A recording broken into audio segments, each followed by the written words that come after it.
Welcome to New Zealand Mysteries. This is TJ. This is a emotional case we're looking at this week. The violent deaths of Chris and Cru Kahui. No one has been ever held accountable for the deaths of their two young babies. There is viewer discretion advised in this video. It does talk about young children and their passing, and some disturbing comments about how they were killed as well. So if that's not your thing, please don't put yourself through it. Please bow out and go and watch one of my many other shows, or live streams, or videos. Alright, we're going to start and see what we can see wrong in this case, and why these little kids have no justice. Let's go. We're actually going to look at two articles that I found that carried the most information about the case. So we're going to go with those at the moment. The first one here is the nzherald.co.nz. Just before we get started, if you could please like the video or give it a thumbs up, subscribe if you haven't yet, and flick on the notification bell so you get anything of our updates and look at all the videos that I post. Even if you don't want to subscribe but you do want to help the channel, that like is really important, so thank you very much. Alright, let's look into this story. Kahui tragedy. When he took his final breath, he smiled. This was released on the 20th March 2016, and Annalise, who did this, the reporter, is really good at true crime cases. Today is the 10th anniversary of the deaths of the Kahui twins, Chris and Cru. In March, to mark a decade since the births, Annalise revisited the tragic tale of the twins. Two schoolboys walk along the footpath in Mangere, which is in Auckland. They are about 10 years old, give or take a few months. They chat animatedly and laugh, and one jumps onto the other's back.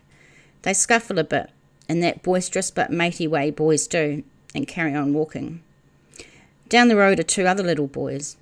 They too would be about 10 years old, but they too never made it, or these two never made it, to their first birthday. Their names are Chris and Cru Kahui, twin brothers who died violently a decade ago and are buried together at the Mangere Lawn Cemetery. Today marks the day the twins should have turned 10. Perhaps there would have been a party with friends and family, a cake, maybe one each. The lounge might have been strewn with discarded wrapping paper from gifts, maybe PlayStation games, Lego or remote-controlled cars. But the only toys the Kahui's boys have are ones they will never play with. Faded police cars that sit at the foot of the headstone that marks their grave. The only Christmas tree they will never know is the faded plastic miniature that sits on the marble above the plaques that bear their names and the inscription, "Forever love and never forgotten," followed by "Moi Moira," rest in peace. The issue of child abuse reached fever pitch in 2006 when Chris and Cru died. They were 90 days old and suffered horrific injuries. Their deaths shone a spotlight on our shocking rates of child abuse. There were government orders, reviews and task forces. Never again, we collectively vowed. Since then, 60 other children other New Zealand children and babies have died as a result of non-accidental injuries. At least half of these were fatally abused. Either one or repeatedly and systematically by someone who was supposed to be there protecting and caring for them. New Zealand has the 5th worst child abuse record of 31 OECD countries. On average, a child is killed here every 5 weeks. In the last half of 2015, Child, Youth and Family recorded 8,800 cases of child abuse and neglect. Now, I know that it's probably got a lot worse because this was written 5 or 6 years ago, but we do have a very shocking amount of child abuse and child tragedy in this country. And I have done a video on this looking into the statistics, and it's called New Zealand's Darkest Secret. So if it's not going to trigger you, you could watch that video as well. We will never know how life would have played out for Chris and Cru Kahui, but one thing is certain, they should be alive today. The babies were born on March the 21st, 2006 at National Women's Hospital in Auckland. Their mother, Maxina King, then 29, had an emergency caesarean section when she was 29 weeks pregnant, and despite being born 2 months early, Christopher Alepa and Cru Kahui were healthy little boys. They were transferred to the kids' first neonatal intensive care unit at Middlemore Hospital and spent about 6 weeks there before they were going strong enough to go home. They were discharged on May 7th and were taken home to the Mangere house where their parents lived with other family members. The boys' paternal grandmother, Gwenhera Taka, was the tenant of the Housing New Zealand property, but she was admitted to hospital with pneumonia the day after the babies came home. In the weeks after their discharge, Chris and Cru were seen 7 times by health professionals, and no injuries were noted and no concerns raised. One nurse recorded the boys were both doing nicely and described them as beautiful babies who had put on weight and were in a very good condition. Another reported the babies were thriving and being fed and looked after properly. She said King was interacting with the babies well, picking them up and kissing and cuddling them. That all changed on Monday, June the 13th. The boys were just 85 days old when they were admitted to Starship Children's Hospital with traumatic brain injuries. 5 days later, after their life support was withdrawn, both boys died. Cru at 5 a.m. and Chris at 6:45 p.m. It would then be revealed both infants had severe brain injuries, the result of blunt force trauma, and Chris had a broken femur. The injuries could not be accidental, experts ruled, and a murder investigation was launched. The twins' father, Chris Kahui, could eventually be charged with murdering both boys, but after a high-profile trial in High Auckland and Auckland, a jury took less than 1 minute to acquit him. Less than 1 minute. 10 years on, and despite the findings of a coronial inquest pointing squarely and solely at their father, no one has been held accountable for the death of the twins. Their deaths shocked, disgusted, and disturbed a nation. A decade later, the reaction is the same. A decade on, they are a memory. They lie together in a single coffin in a grave they share with their great-grandmother. There are many paths Chris and Cru's life could have taken. The first leads to Mangere, where they lived during their short life. After their boys died, their parents split up. Both have moved on. Had they stayed together, though, the Courtney Crescent house is what the twins might have called home. 10 years on, the street is much the same. Many homes are owned by Housing New Zealand, which is now orKiwibank. The tenants only residents of the street for a handful of years at best. Had the twins survived, they wouldn't have been short of mates. Many yards have evidence of kids, trampolines, bikes and balls, little items of clothing drying in the autumn breeze on washing lines. A man who lives opposite the Kahui house has young ones aged 2 and 4. Their toys litter the driveway. The family have lived here for 4 years, and the man says the street is a nice place to bring up kids. It's quiet, and there are heaps of other youngsters for them to play with. Number 22, now occupied by 3 generations of a Samoan family, look much the same from the outside, albeit a little tidier than when it came into national attention. The grass is mowed and tidy, and out the back a well-used rugby ball lies on the lawn, waiting for its owner to kick it after school. Chris and Cru could have been pupils at Kingsford Primary School, just 450 metres from their home. A neighbour says most Courtney Crescent kids go there, and many walk to school each day together. Her youngest daughter is 12 and attended the school. She would have been a couple of years ahead of the twins, closer in age to their brother Shane, and probably would have played with them after school and on weekends. Kids in the street often play together, usually on the road, which can be problematic, but the area is generally safe. There are some nice people here, lots of kids, she said. She never met Kahui, King, or the babies, but knew they had moved in next door. She remembers hearing from another neighbour that the babies had been killed and seeing police and come and go from the house. She said, "I remember it. I was shocked and I felt quite scared at the time living next door," she says. "They are always in our minds. It is so sad." People who visit often quiz her on the Kahui case. Did she show them? What does she think? Did she know them? "We always talk about them. They could have been friends with my kids," she said.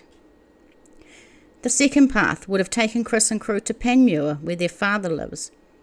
After he was charged with the murders, Kahui was taken in by Pastor Tom Napera from the Faith Family Baptist Centre. He went on to marry the pastor's daughter, Marsha, and the couple have a daughter who is about 7. They live in a 3-bedroom housing New Zealand home in a quiet cul-de-sac close to Panmure's main street. According to public records, they live there with Tom Napera and his wife Margaret. Kahui's father, Banjo, also lists the property as his address. The humble red brick house has a large grassy yard, plenty of room for 2 little boys to tear around on bikes and play rugby or whatever else takes their fancy. When the Herald on Sunday visited the house this month, Kahui was tinkering with one of the 3 cars parked on the front lawn. He was nervous when asked to speak about his boys. He said he had difficulty trusting journalists and his lawyer had told him not to speak to anyone about the case or the anniversary.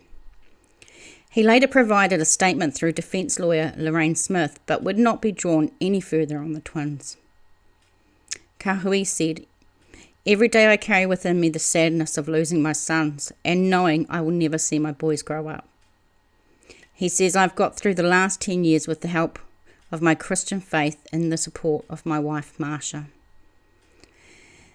The third path takes Chris and Cru to Gisborne, where the mother has carved out a new life, family and identity. For many years, King, who turned 39 in February, has lived in Gisborne, where she has a job in administration and is married now. A black and white photograph posted on her Facebook page last year shows the happy couple, both dressed in white on what appears to be their wedding day. Other photos show King with her husband and their children. A childhood photograph of Shane, her surviving child with Kahui, is also posted. To protect the children living with her, the Herald on Sunday has not chosen to publish King's married name or her husband's name. And King also refused to speak out about Chris and Cru. Her husband called the Herald on Sunday on her behalf. He did not want the story to be written, saying it was not fair to his wife to bring up the past. You know, I have a moral dilemma sometimes when I do cases. Often I will try and reach out to families and sometimes it's actually really impossible. But some stories need to be told and I don't tell solved stories because those are the stories where I think there's justice or there has been some closure, if that's what you want to the case and for the families, and I don't want to bring up them again. But this case has no justice. Those little boys had no justice. And people know what happened. No one says a thing. No one's held accountable. We're going to tell their story. Having this anniversary coming up is really hard. I am worried about her. She is not in a good place. She has a job. She's got other kids. When she first came to Gisborne, she couldn't even walk down the main street. She couldn't walk around town. No one would talk to her. Now people talk to her, no problem. He said the twins' birthday was not something his wife or family would celebrate or talk about. This is really sad. It's something that needs to be left alone, he said. There are so many things that are positive for King now. This is Mum, remember? This could really throw a spanner in the works when she has finally got her life back. He said the way the boys died still troubled King, but he felt it was time for her to move ahead with her life. He said she was a beautiful person who deserved to live in peace. She was never guilty. Her life had been topsy-turvy for years. It's just really hard. The boys are gone. We can never bring the boys back, and she lives with that every day. What happened to them was really, really hard for her. And I bet it was really, really hard for her, and I bet it was really, really hard for the 2 babies that died as well, and haven't had no justice. Get help if you see or hear about a child whose safety and well-being is in immediate danger. Don't wait and don't assume someone else is acting. It's our responsibility to look out and keep these children safe. So 111 for the police, Crimestoppers, 0800 555 111.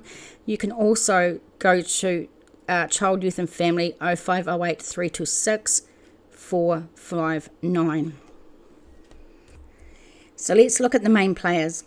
Chris and Cru Kahui are the victims, born March 21st, 2006, and died 18 June same year.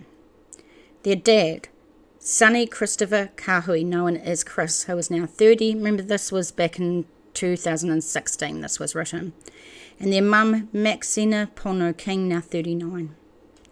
The twins were born 11 weeks early at National Women's Hospital in Grafton and spent 5.5 weeks in the neonatal intensive care unit at Middlemore's Hospital Kids First.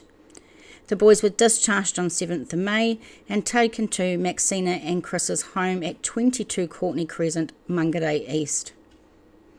Now these are the people that were living at 22 Courtney Crescent. There were Chris and Maxine, their twins, and their other son Shane. Shane Kahui, the couple's 13-month-old son as well. Mona Kahui was the younger sister of Chris and daughter of Banjo. Stuart, called Stewie King, Mona's partner, who was also Maxina's brother. Sienna, Mona and Stuart's daughter, born a month before the twins. Chris's father, Banjo, and siblings lived about 10 minutes away in Clendon. So there's people everywhere. So in Clendon, 10 Mapleson Drive, lived William Banjo Kahui, which is Chris's father, Eva Hetaraka, younger sister of Chris, Elvis Kahui, Chris's younger brother, William Kahui, Chris's younger brother, and Ray, William's boyfriend. Maxina's sister Emily Lee lived on Rolliston Drive. I'm going to start again, sorry. Maxina's sister Emily lived on Rolliston Drive in Papakura. On Monday, June 12, Maxina left the Courtney Crescent House after an argument with Chris. While Maxina was absent, Chris' cousin April Saunders, her partner Shane Saunders, and Banjo Kahui visited the house. Mona and Stuart were also there. Maxina returned at 9:30 a.m. the next morning and at that stage realised the boys were injured. Before she returned, family members at the house had realised the twins were unwell and performed CPR. They discussed calling an ambulance or taking the boys for help. Just before 12 p.m, it was decided that the babies should be taken to a doctor. Chris and Maxina went to McDonald's on Massey Road and then arrived at the Otatahu doctor's surgery at 1 p.m.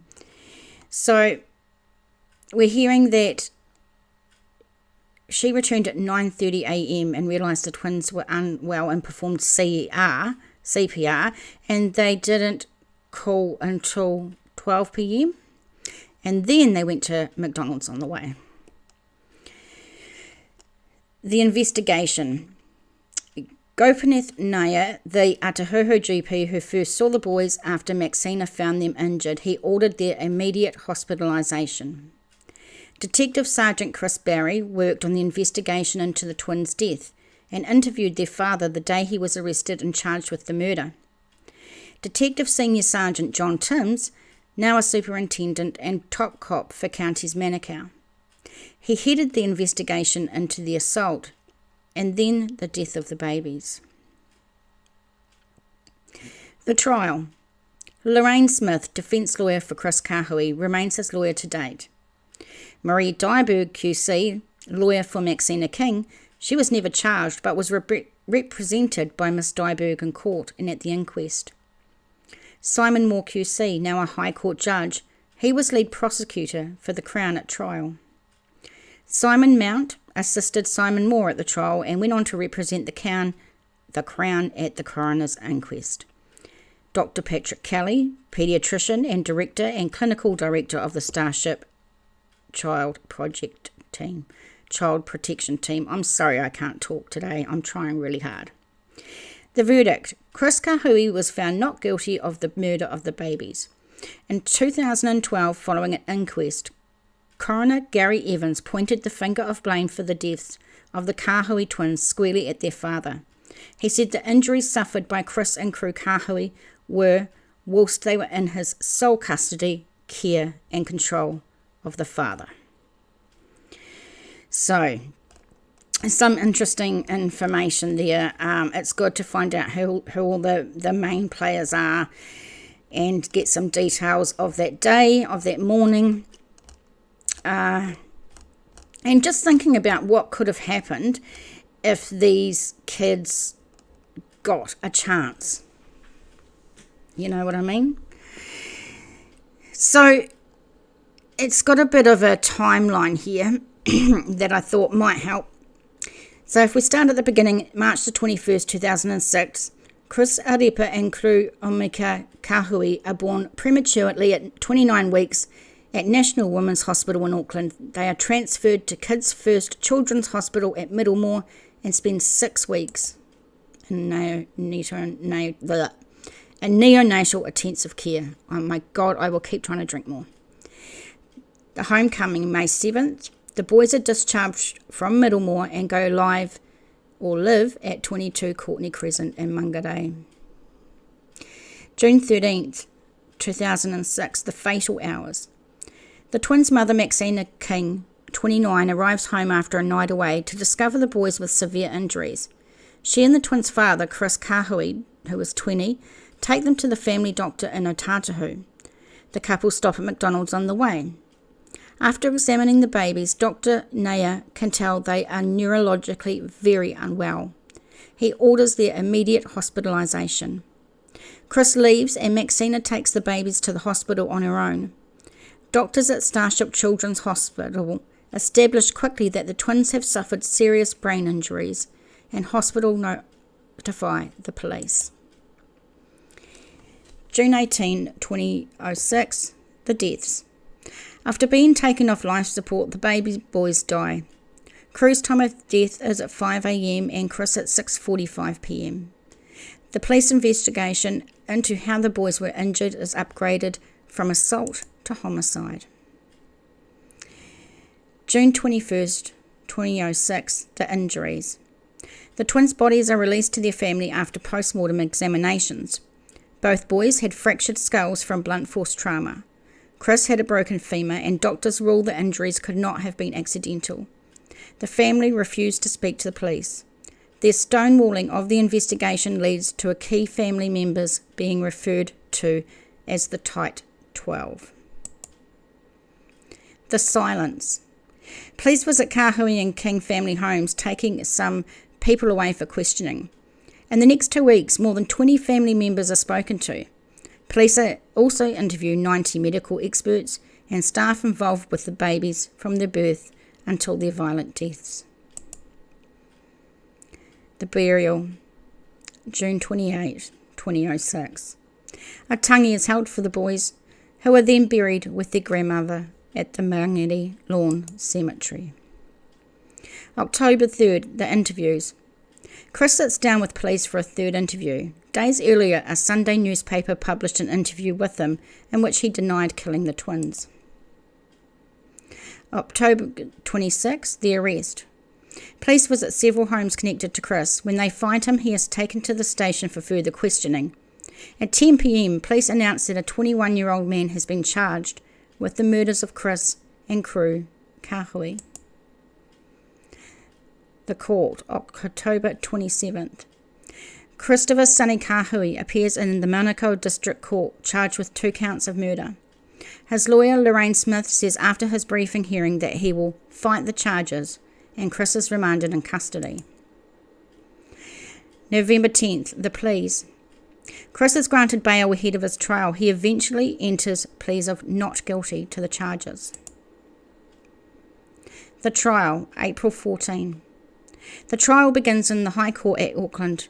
The Crown outlines its case that Chris killed the babies, and the defence places the blame on Maxina. May 22nd, 2008. The verdict. Chris Kahui is found not guilty of the murders.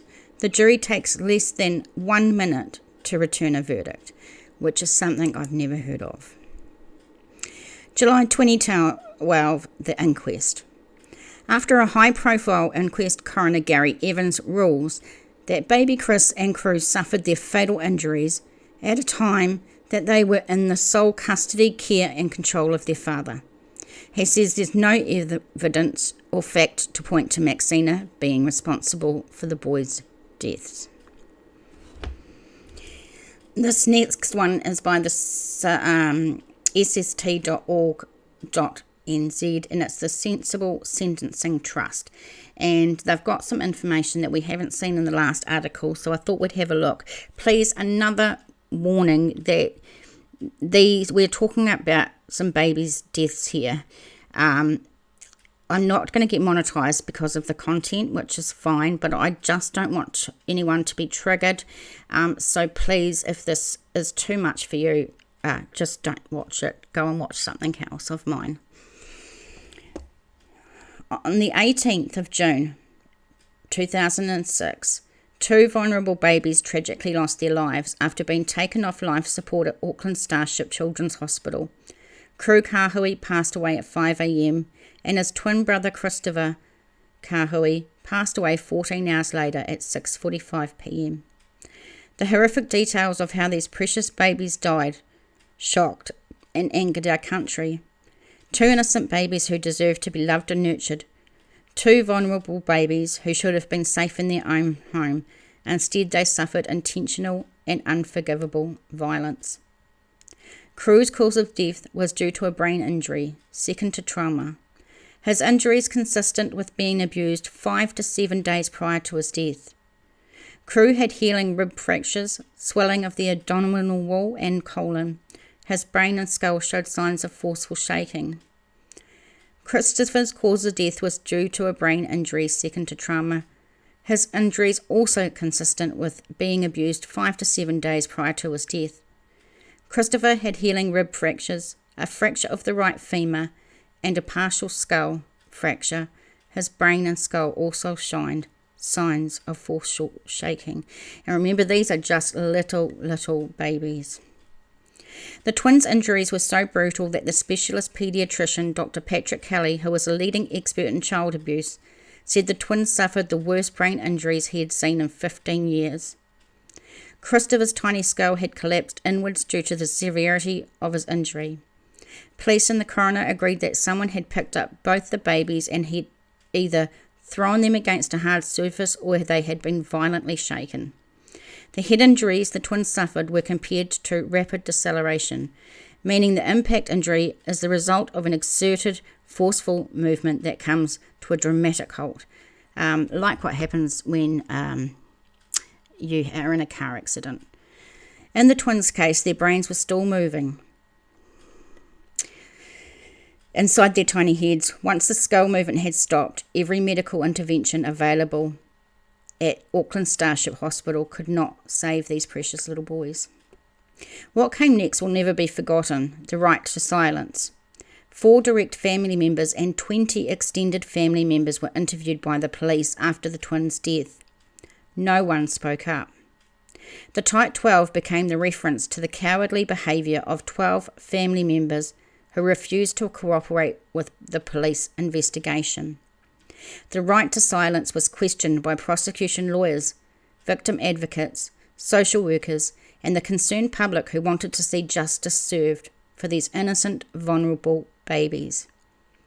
At least 9 adults were living in the house where the twins were harmed, yet no one saw anything, no one was willing to talk, and no one was willing to cooperate with the police. At the time, Prime Minister Helen Clark said it was absolutely shocking for the family to hide behind the funeral while everyone was both shocked and revolted by the injuries the twins suffered. On the 27th of October 2006, Chris Kahui, the twins' father, was formally charged with double homicide. Released on bail until his trial, Chris Kahui never took the stand. The opportunity to question Chris Kahui was never an option. To seek the truth behind the silence will never be a possibility while the right to silence is legally available to those not willing to take accountability for their crimes or for what they have witnessed. Chris Kahui was found not guilty on the 22nd of May 2008. It took the jury only minutes to decide the verdict. Christopher and Cru Kahui would have been 14 years old had they been given the chance to live. Their precious lives matters. They deserve so much more. A family failed to protect, nurture and love two vulnerable babies. A family failed to keep two innocent babies safe. It takes a village to raise a child.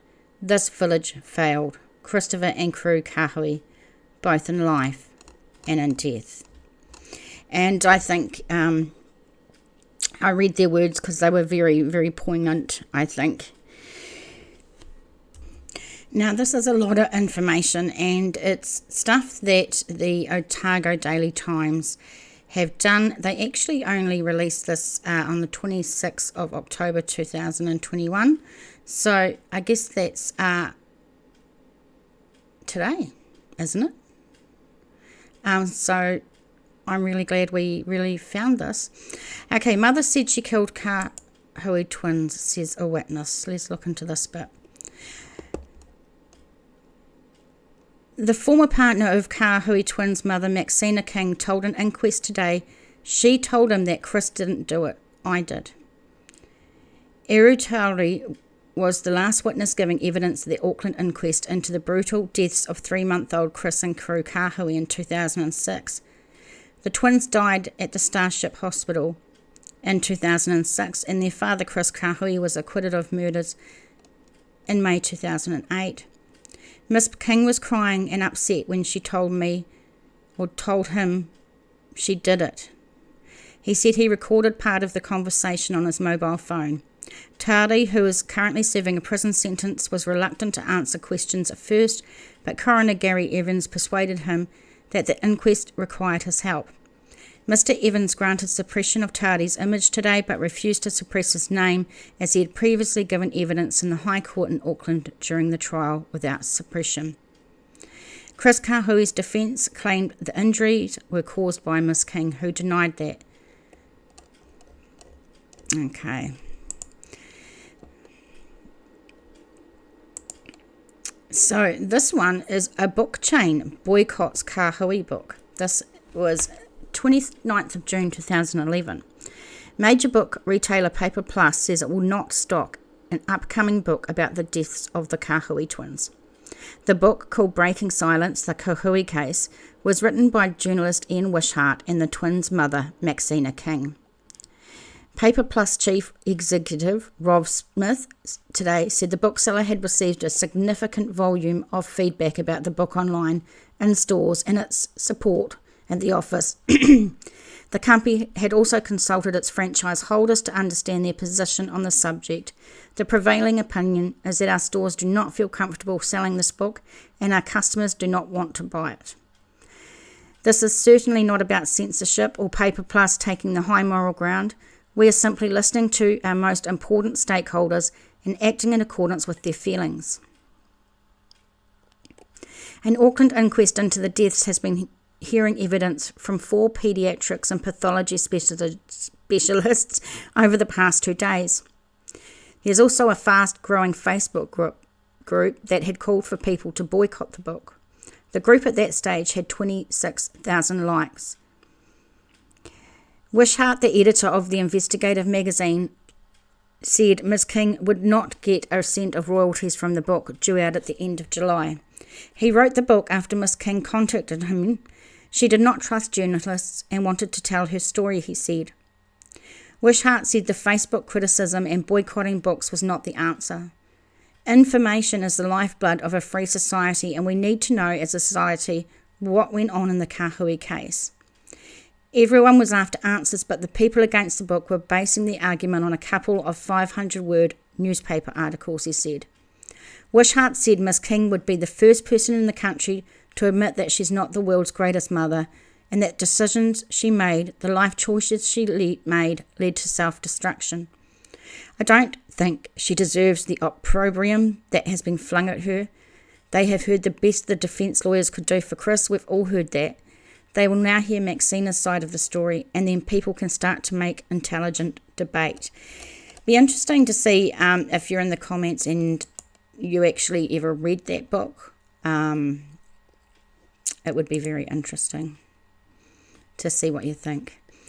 So here we go, and this was released April 2010, and it's police criticised over Kahui murder investigation.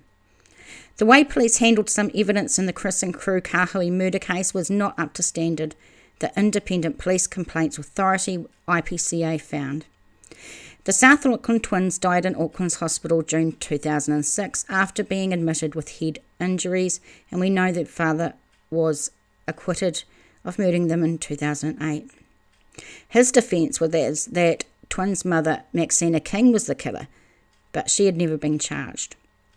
Following the trial, lawyers for Mr. Kahui complained to the IPCA regarding two pieces of evidence they said were not documented or disclosed properly.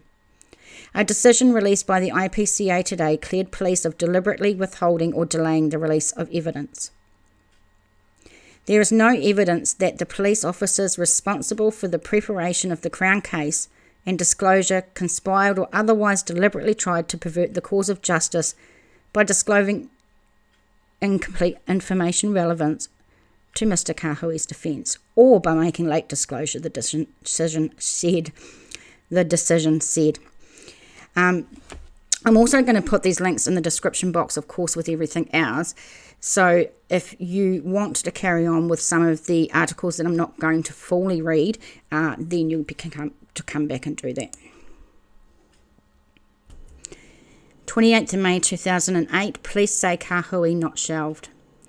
Within hours of the Prime Minister calling for someone to be held to account for the deaths of Chris and Cru Kahui, police in charge of the murder investigation rushed to assure the public the case had not been shelved. The police statement contradicts comments made by the police officer in charge of the investigation on Thursday. He said after the jury found Chris Kahui not guilty of murder, the case was closed.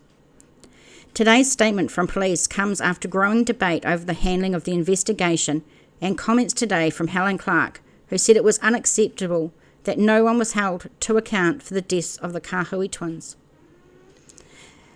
Miss Clark, speaking on Breakfast, also said she believed police would look at the case again. On Thursday, a High Court jury in Auckland found Chris Kahui not guilty of murdering his baby's twin, Cru and Chris, 2 years ago. I feel that someone has to be brought to account, Miss Clark said. The two babies who were killed were treated so badly that they died, and it's not right that no one is brought to justice for that. They would not be drawn into criticising how police handled the case and the cultural sensitivity. Let's start again. She would not be drawn into criticising how police handled the case and the cultural sensitivity shown. So I'm not going to go further into this one as well, but of course, description box below, and you can go and look further.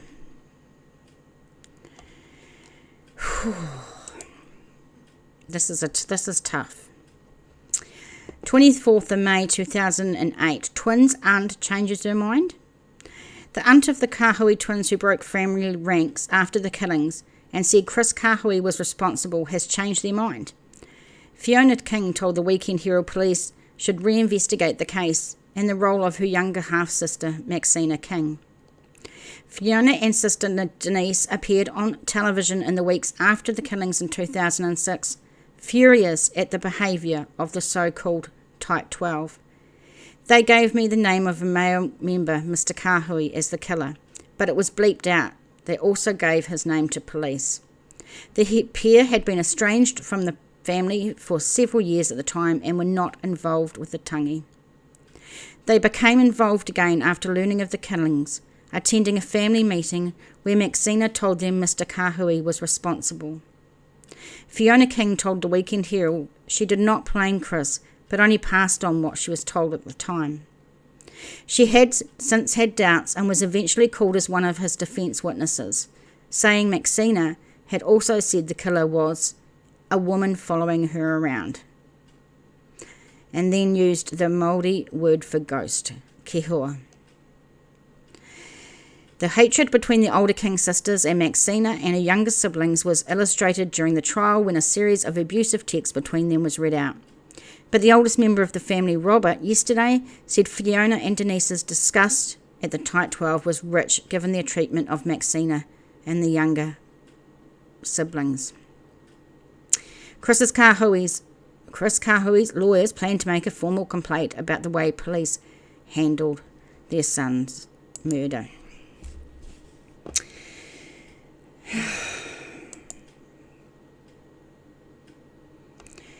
23rd of May 2008. Kahui free. Unsolved murder leaves sour taste. Chris Kahui is now free to start his life again. The questions remain: who killed Chris and Cru? After deliberating for less than 15 minutes yesterday, a jury found Mr. Kahui not guilty of the murder of the twin infant sons. His only comments were that he was feeling good, real good, and was keen to try start his life again. Miss Smith said he was looking forward to regaining some privacy. He's a very private person. He doesn't want us to discuss his life, but he wants to move on, and he will. Mr. Kahui had not seen his remaining son, 3-year-old Shane, for more than 2 years. Miss Wilkinson Smith said she had no idea how long it would take him to regain a sense of normality. She said, "I think he has coped with remarkable dignity for a young guy, and now he just needs time to regroup and get his head around the fact that he is not on bail anymore." Any talk of celebrations was cut short, as the lack of a guilty verdict indicated no one would be blamed for the twins' murder. Detective John Timms, who headed the investigation, said he was disappointed with the decision, but would not point the blame at anyone. The jury has heard all the evidence and has come up with the answer. As far as I'm concerned, the matter is closed. Wow. So thank you for the ODT, the Otago Daily Times, for that. So I'm just going to give you a quick show of what else is on this page, what I'm going to put in the description case below. And there's a lot more to read if you want to do a deep dive into this case. Yeah.